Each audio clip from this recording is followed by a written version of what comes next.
Oh, now I'd like to talk about my 15 minutes of fame as a judge. There was a there's a family named Nato. The more traditional pronunciation is Naito, and they were rounded up uh, under Roosevelt's order during the Second World War as Japanese people and taken to a concentration camp.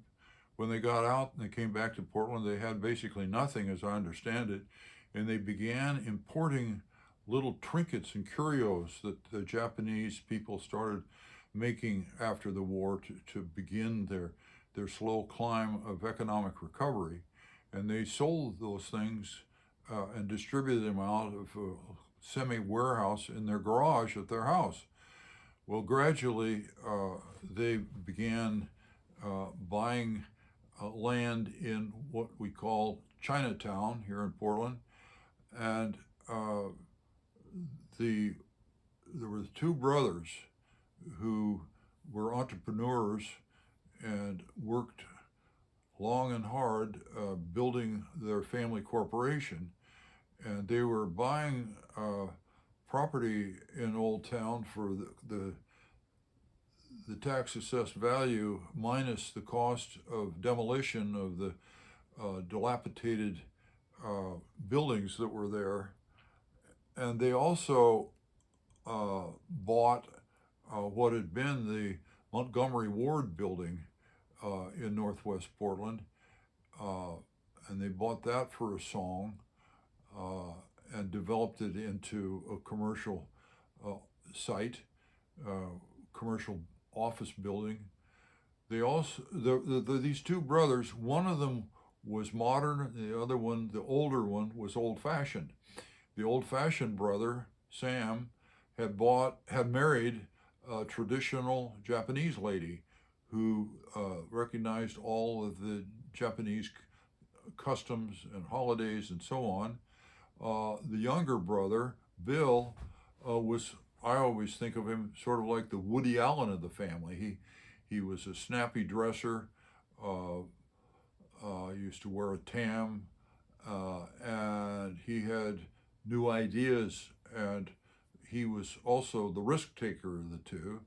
And the two of them had desks that were pushed together and they sat facing each other, and I'm sure they had many long arguments and discussions about various investment decisions. Bill was always the guy who wanted to take the risk. And they bought a building, uh, the, criminy, what's the name of it? I'll think of it. I should have thought of it before I started dictating here. But it was an old department store, and for some reason, the people that had the department store had put marble slabs on the walls to decorate them. And the story is that after he bought the building, he sold the marble uh, wall hanging stuff for as much as he paid for the building. It had been the Rhodes department store. A Galleria is what was the name of the building. And it all of a sudden, Bill was able to get a number of small businesses to open shops in the Galleria, and it had a large open uh, atrium in the middle with light coming in, and it was the upscale, exciting place in downtown Portland for a number of years. Uh, and very successful. And so uh, people were very aware of Bill Nato and his business acumen, and that he was accumulating a great financial success. Well, when he unexpectedly got sick and died, uh, I don't know why my eyes irritated all of a sudden. He they had drawn up a very uh, poorly drafted, poorly thought through business agreement between the two of them, and it said in it that uh, the survivor would have 51% of the ownership in the business. So that put Sam in control. And he was getting a little older, and Bill's two sons were very impatient with their old uncle, and one of them was a lawyer, and they went and met with him and said, well, Uncle, you're too old and not aggressive enough. The aggressiveness had always been from our father. You need to turn this business over to us. Well, I probably don't need to tell you, in the Japanese culture, elders are to be respected. And my dad had told me that there in Hood River, where I grew up, there were a lot of Japanese families, and that Dad had learned that in this one family, a young rambunctious son had insulted his father, and he was so ashamed that he'd shown disrespect that he went up to his bedroom and fell on a ceremonial sword and killed himself. So that had made quite an impression on me as a young person. And when I got this case and I saw that these two young professionals had gone and insulted their uncle, he then was angry and began being very conservative with the money, and he was paying out 2% dividends on the stock in the company each year, when at that time you could buy a government bond for 8%. And so he was really sitting on the money. And so eventually the younger generation filed a lawsuit, and it was tried, and it went up to the Court of Appeals, and the trial court judge had found that that the old uncle was oppressing the minority shareholders. I'll use some legal language here as I get farther and farther away from being a judge and a lawyer. Some of these words may start fading out on me a bit, but the minority shareholders can bring suit and say that the majority shareholders are oppressing them. Well, somebody might think it was oppressive to only be paying out 2% on their shares annually when you could get 8% on a conservative bond. So the trial court judge named Keys found in favor of the minority shareholders, and it went up to the Court of Appeals, and they ruled that the judge had overstepped in his ruling, because he not only said what I just said, but he also gave some direction about how the family should restructure its way of dealing with the money and the assets. So then, rather than appeal that further, the Court of Appeals sent it back to the trial court for revision of the ruling. But rather than going along with that, the people who were protesting filed a new lawsuit. The judge who'd handled it the first time had just retired, and so they gave it to me. And that was quite a coincidence, because I wasn't necessarily the most senior judge in the building, but they gave it to me. And I started hearing it, and the trial went on for many days. I don't remember how many now, but it was a long time, at least 8 or 10 days. And they were putting on lots of evidence about how the assets were being managed and who'd insulted whom and so on.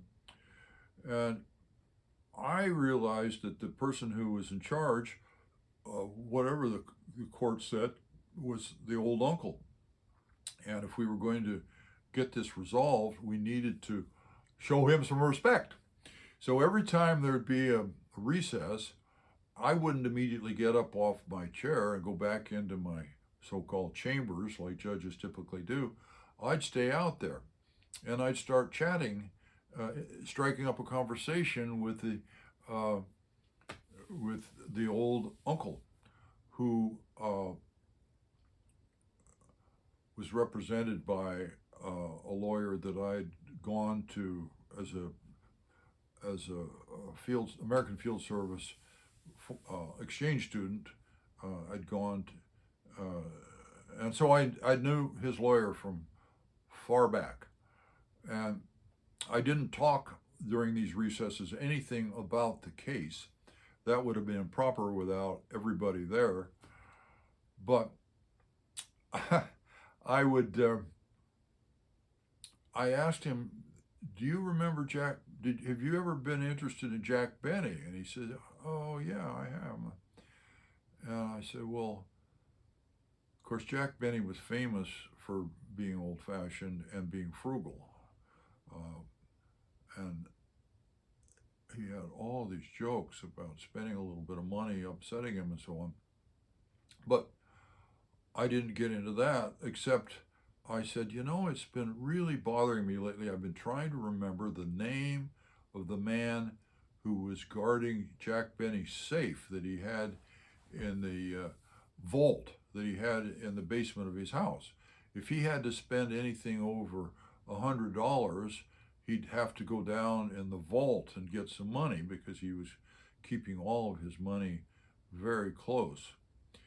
And so I asked the old uncle, Sam Nato, I said, "Do you remember his name?" I said, "No, I don't." And I would just talk with him about trivial stuff. But I think it was flattering to him that the judge with the black robe on was interested in what he thought about things, not about this case, because I couldn't chat with him about the case without the tape recorder on and all the lawyers. And there were like 5 lawyers there. Um, the sons, the old uncle had a son. He had a lawyer. The old uncle had a lawyer. The corporation had a lawyer. And then on the other side, the sons and the daughter that were bringing the claim had a couple of lawyers. So there were like 5 lawyers there every day. And they were just arguing with each other. And I was just sitting there absorbing it all.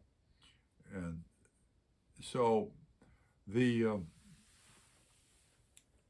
one day there were each of the 2 old entrepreneurs had 2 sons, but one of them, the one who'd been the risk taker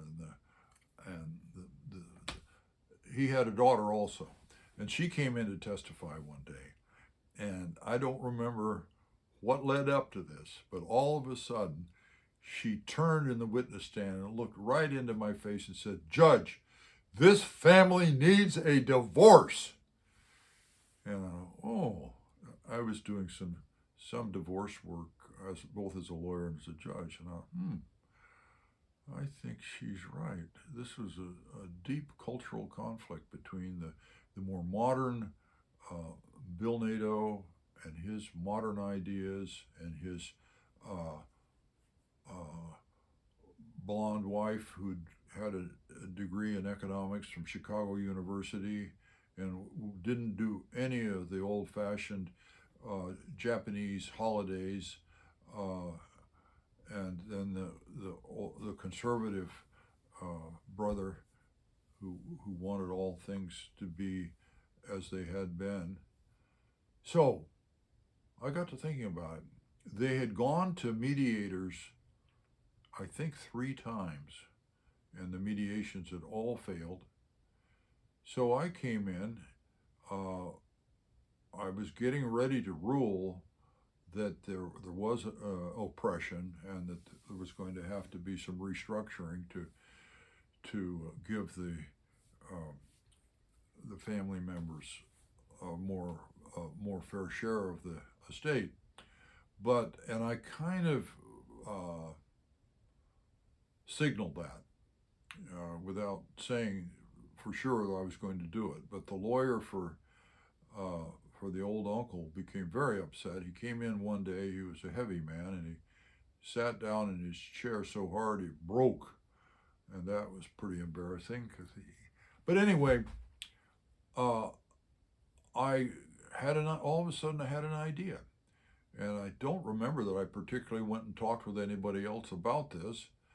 I know I didn't take the lawyers into my office and tell them I was thinking about doing this, but I ruled that both sides were required to go to counseling, not mediation, which is very common in civil cases now, but counseling. Some might call that psychotherapy, and which is very common in the divorce courts. But this daughter had said, "We need to judge a divorce." So I ordered him to go to counseling. And that hit the front pages of the paper. The only time in my judicial career that anything I did hit the front page of the paper, but that did. And everybody, the lawyer for the old uncle jumped up and said, "Judge, you can't do that." And I said, "Well, I'm doing it." And I didn't say, "Appeal me if you like," but he knew that's what I meant when I said, "But I am doing it." And so they all filed out of the courtroom looking totally mystified. And about a week or two later, they came back and announced they'd settled. They didn't go to counseling. They actually went and got another mediator, but they settled. I guess they figured that anything was better than having to go in and talk about what they were upset about as on a human level. But they settled. And when that came out, that went in the paper. Judge orders counseling and family settled, because I don't know how many people I had bumped into in the 3 or 4 months from the time I got that case until it was settled that told me, "You'll never get that family to settle. They are just so dug in and so angry at each other, nothing will ever be able to settle that case." And then it did. And I got a lot of credit. When I used to walk to lunch a few blocks from the courthouse, one of the nice things about my life was I'd run into people that I'd encountered at various times and places, and we'd nod and say hello to each other. We might stop and visit for 30 seconds or a minute, but there were a lot of people who were more conservative and business oriented who didn't meet my eye. And after I got that case settled, all of a sudden there were all these people, "Oh, Jan, how are you doing? I'm so proud of you. You got that case settled." So that was my 15 minutes of fame. But more important than that, I helped a family get hard things settled. And that made me feel really good.